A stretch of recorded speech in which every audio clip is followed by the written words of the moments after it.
Welcome back to the YouTube channel. This is Rana Shahid here. Dear students, आज का जो हमारा टॉपिक है वो है न्यूक्लिक एसिड के बारे में। इस टॉपिक के अंदर हम ये देखेंगे न्यूक्लिक एसिड क्या होते हैं, फिर इनकी टाइप्स को पढ़ेंगे, what is the basic difference between DNA and RNA इसको देखेंगे, what are nucleotide and nucleoside इनको हम डिस्कस करेंगे। So first of all start करते हैं। हमारे पास है nucleic acid. As the name indicate that कि nucleic mean these are present in the nucleus of the cell, और acid mean which are proton donor which contain low pH। Nucleic acid यानी cell के nucleus में पाए जाने वाले और कम pH रखने वाले जो मॉलिक्यूल हैं उनको हम नाम देते हैं न्यूक्लियक एसिड। इनकी तारीफ ये बनेगी कि these are the polymer of nucleotide which are attached with each other, कि ये न्यूक्लियोटाइड के पॉलीमर हैं, इनको हम नाम देते हैं न्यूक्लिक एसिड। फिर न्यूक्लिक एसिड के अंदर ये दोनों शामिल हैं, DNA and RNA. DNA and RNA are collectively called nucleic acid. इनकी डिस्कवरी की बात करते हैं। एक साइंटिस्ट है जिनका नाम है फ्रेडरिक माइस्टर। उसने सबसे पहले 1869 के अंदर first isolated the nucleic acid from the nuclei of the pus cell in 1869। Friedrich Miescher ने सबसे पहले 1869 के अंदर जो व्हाइट ब्लड सेल के डेड मटेरियल हैं जो इन्फेक्शन साइट पर नजर आते हैं, जिनको हम नाम देते हैं पस, उन पस सेल में उसने जो है ना न्यूक्लिक एसिड को सबसे पहले देखा। दूसरी डिस्कवरी 1872 के अंदर इसी साइंटिस्ट ने इन द स्पर्म हेड, 1872 के अंदर स्पर्म हेड के अंदर भी उन्होंने न्यूक्लिक एसिड को आइडेंटिफाई किया था। फिर हम बात करते हैं, शॉर्ट क्वेश्चन आता है, why the nucleic acid are named so, कि इनको ये नाम क्यों दिया जाता है। तो याद रखना डियर स्टूडेंट, इनके नाम से जो जाहिर हो रहा है और इनके दो पॉइंट है, these are due to the isolation from the nuclei of the pus cell. पहले रीजन कि ये जो है ना पस सेल के न्यूक्लियस में से निकाले गए। दूसरे नंबर पर these due to their acidic nature, proton donor और पीएच कम वाले, इस बिना पर इनको नाम दिया जाता है न्यूक्लिक एसिड। नेक्स्ट हम बात करते हैं स्टूडेंट टाइप्स के बारे में। There are two main type of the nucleic acid. First one is known as DNA.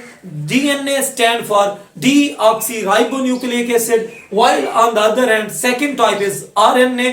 RNA stand for ribonucleic acid.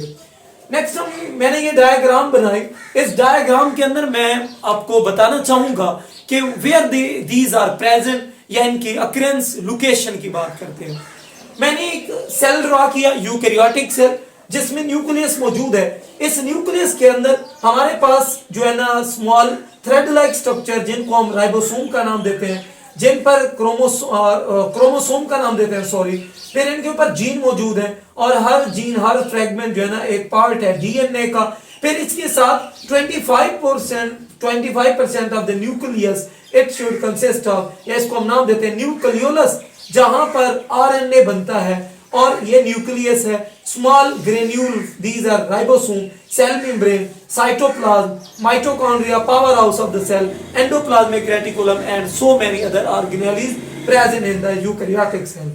अब चूंकि इसके अंदर मौजूद है डीएनए, तो डीएनए अपनी तमाम तर जो इंफॉर्मेशन है, चूंकि ये जेनेटिक मटेरियल है, अपनी तमाम तर जेनेटिक इंफॉर्मेशन देगा न्यूक्लियोलस को। न्यूक्लियोलस का काम है आरएनए की सिंथेसिस करना, यानी मैसेंजर आरएनए बनना। फिर मैसेंजर आरएनए से राइबोसोम का काम है प्रोटीन की तैयारी करना। तो हमारे पास डीएनए में जो इंफॉर्मेशन थी वो मैसेंजर आरएनए में आई, इसको हम नाम देते हैं transcription.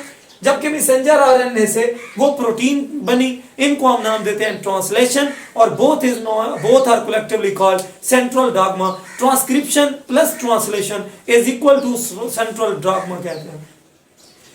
The synthesis of messenger RNA from the DNA, that is known as transcription. The synthesis of protein from the messenger RNA, that is known as translation. तो ये अक्रेंस की बात थी कि कहां जो है ना डीएनए और आरएनए मौजूद है। तो याद रखना, जो ट्रांसक्रिप्शन है वो अक्कर हो रही है इन द न्यूक्लियस, जो ट्रांसलेशन है वो अक्कर हो रही है in the cytoplasm. It mean एक इनमें से एक पार्ट इन्वॉल्व है जो कि ट्रांसक्रिप्शन के लिए, जबकि दूसरा इन्वॉल्व है ट्रांसलेशन के लिए। तो इनके टाइप्स के बाद हम इनके अंदर देखेंगे कि बॉडी के अंदर डीएनए और आरएनए, जो कि डीएनए एक डबल स्ट्रैंडेड मॉलिक्यूल है, RNA is single stranded molecule है, इनके अंदर कंपैरिजन करेंगे और देखेंगे। नेक्स्ट है हमारे पास कि DNA occur in the chromosome, वो जो फाइन थ्रेड लाइक स्ट्रक्चर है which are present in the nucleus of the cell, these are known as chromosome. और 46 एक नंबर है, less amount is present in the mitochondria and chloroplast. Small quantity के अंदर DNA मौजूद है chloroplast के अंदर भी, और इसी के साथ साथ वो माइटोकॉन्ड्रिया के अंदर भी। तो नाम देंगे माइटोकॉन्ड्रियल डीएनए, या सिंपल हम नाम देते हैं complementary DNA, mitochondrial DNA. Chloroplast के अंदर जो पाया जाने वाला है उसको भी हम डीएनए का नाम देते हैं। नेक्स्ट है हमारे पास RNA, ribonucleic acid, it is present in the nucleolus. ये न्यूक्लियोलस के अंदर पाए जाते हैं। Less amount is present in the protein, cytosol as well as different parts of the cell, ये जो कि हमारे पास सिंगल स्ट्रैंडेड मॉलिक्यूल होते हैं। उसके बाद हम बात करते हैं कि जिस तरह से हमने कहा कि these are the polymer of nucleotide, amino acid nucleic acid are the polymer of nucleotide। तो हम देखते हैं what are the nucleotide।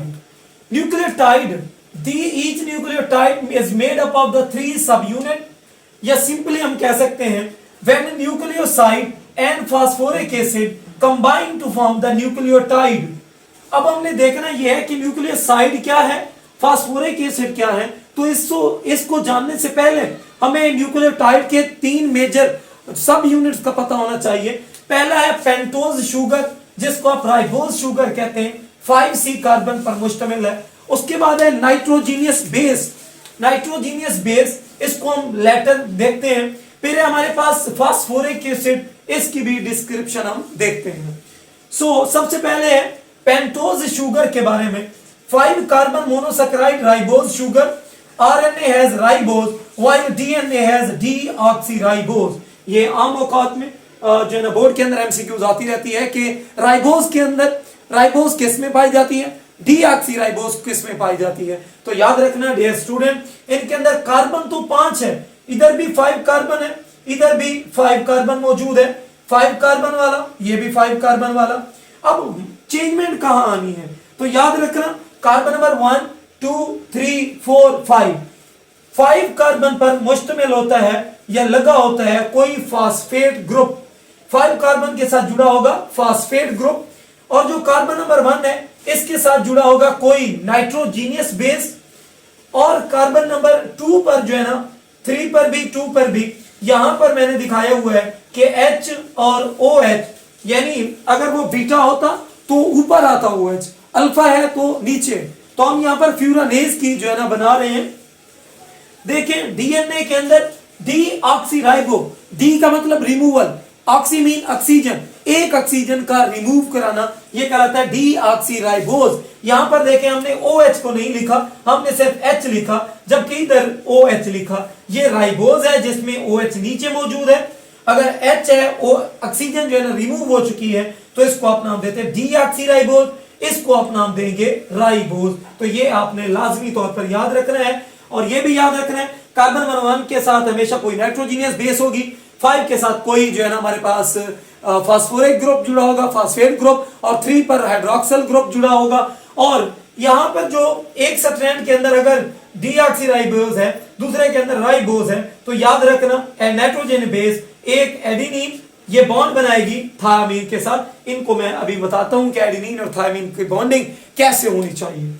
Next हम बात करते हैं नाइट्रोजीनियस बेस की। सबसे पहले हमने पेंटोज शुगर को देखा, अब हम देख रहे हैं कि हमारे पास नाइट्रोजीनियस बेस क्या है।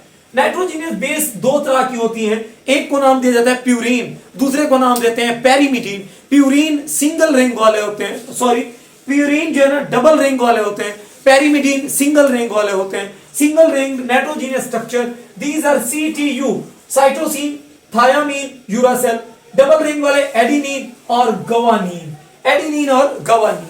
जो वाटसन क्रिक मॉडल है डीएनए का, वाटसन क्रिक मॉडल वो बयान करता है 1 purine and 1 pyrimidine link with each other and attach with a hydrogen bond तो हम कहते हैं कि एट गवर्नमेंट कॉलेज, फार्मूला है एट गवर्नमेंट कॉलेज, एडेनिन का थायामीन के साथ, गुआनिन का साइटोसिन के साथ, और एडेनिन और थायामीन में 2 हाइड्रोजन बॉन्ड मौजूद है, जबकि गुआनिन और साइटोसिन में 3 हाइड्रोजन बॉन्ड मौजूद है।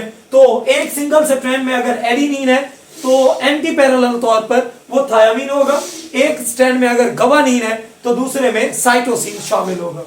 नेक्स्ट है फास्फोरिक एसिड, इसको देखते हैं। फास्फोरिक एसिड जिसका फार्मूला है H3PO4, फास्फोरिक एसिड, ये it develop the ester linkage with OH of the sugar, ये कार्बन नंबर 3 पर जो है ना हाइड्रोक्सिल ग्रुप और शुगर के साथ क्या करता है, एस्टर लिंकेज बनाते हैं। एक छोटा सा short question, differ between nucleotide and nucleoside, याद रखना nucleoside is a combination of nitrogen base and pentose sugar, ये जो आपने लिखा हुआ, मैंने लिखा हुआ है pentose sugar and nitrogenous base, ये हमारे पास कहलाता है nucleoside. Nucleoside and phosphoric acid it is equal to nucleotide. फिर हमने देखना है what is the basic structure या basic difference between DNA and RNA. So DNA is a genetic material, RNA involved in the protein formation. It is a double-stranded molecule. It is a single-stranded molecule. It is present in the nucleus, while RNA is present in the nucleolus. It helps in the transcription. It helps in the translation. It contains DNA contain adenine, thymine, guanine, cytosine, while RNA contain uracil in place of thiamine. Thiamine की जगह पर जो है ना ये मौजूद होता है uracil. Made up of deoxyribose sugar, it is made up of the ribose sugar. Thank you very much. This is all about nucleic acid कि न्यूक्लिक एसिड के अंदर किस तरह से डीएनए और आरएनए के मॉलिक्यूल अटैच होते हैं, या न्यूक्लिक एसिड हमारी बॉडी के अंदर कहां कहां मौजूद है, डिस्कवरी बताई, और फिर इनके अंदर हमने टाइप्स देखी, डीऑक्सीराइबोज को देखा और राइबोज को देखा। Thank you very much.